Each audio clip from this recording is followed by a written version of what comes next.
Let's take a look at the weather now. And Tom, today marks the beginning of the cyclone season. Yes, Lydia, the season runs from November through to April, and the Bureau is predicting near 11 named storms in the Australian region this year, with around 4 making landfall, which could mean the most active season in years because there has been a clear decline in cyclone numbers during recent decades, and that's due to climate change. This reduction is also being observed in New South Wales. Since 1887, 26 systems have directly impacted our state, but only 2 during the past 50 years. The most intense and deadliest cyclone to reach our shores was back in February 1954.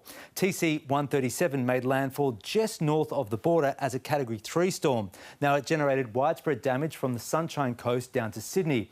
Homes were torn apart, trees twisted off the ground, and the system dumped 809 millimetres of rain on Dorrigo in 24 hours. That is still the highest total ever recorded in our state. Flooding reached record levels, and according to a 2013 study on this storm, the cyclone claimed the lives of 28 people and, if it occurred today, would lead to a damage bill near $10 billion. Rain mostly stayed away from Sydney today, although a storm last night dropped 50 millimetres on Monavale. Southeasterly winds brought lower temperatures compared to yesterday. The city's minimum of 16 and high of 24 were both average for November. Last night's minimums across the state were cool in the west for late spring. It was down to 8 degrees in Cobar.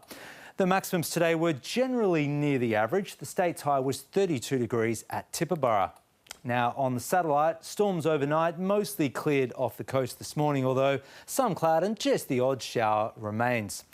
On the chart tomorrow, a Tasman high will direct onshore winds and a few showers onto the coast, while warm northerly winds develop across our west ahead of this approaching cold front. Around the country, a classic supercell thunderstorm swept over Brisbane today.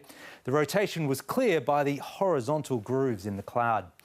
For tomorrow then, a possible shower or storm for Brisbane, a hot 35 degrees ahead for Adelaide. For the northeast, a medium chance of showers and thunderstorms for the northern rivers and the northern ranges. There's a medium chance of showers for the Hunter and the mid-north coast.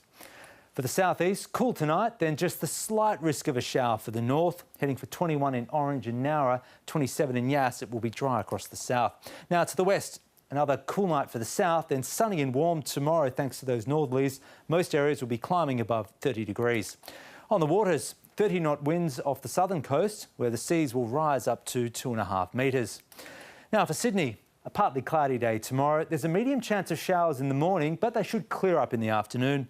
We'll have easterly winds to 25 kilometres per hour, looking at a temperature range of 15 to 22 degrees for the city, a high of 20 in Bondi and Terrey Hills, and 21 to 22 across the west, the central coast and around the Illawarra. The sun will rise at 5:53, setting at 7:26. And ahead, those warm northerlies will arrive in Sydney on Sunday, 32 in the city, 34 in the west. Another southeasterly change coming through Monday with showers and possible storms, 25 to 31. Then cooler Tuesday before it warms up again from Wednesday. Lydia. Tom, thank you. And that's all from ABC News. Enjoy the rest of your evening.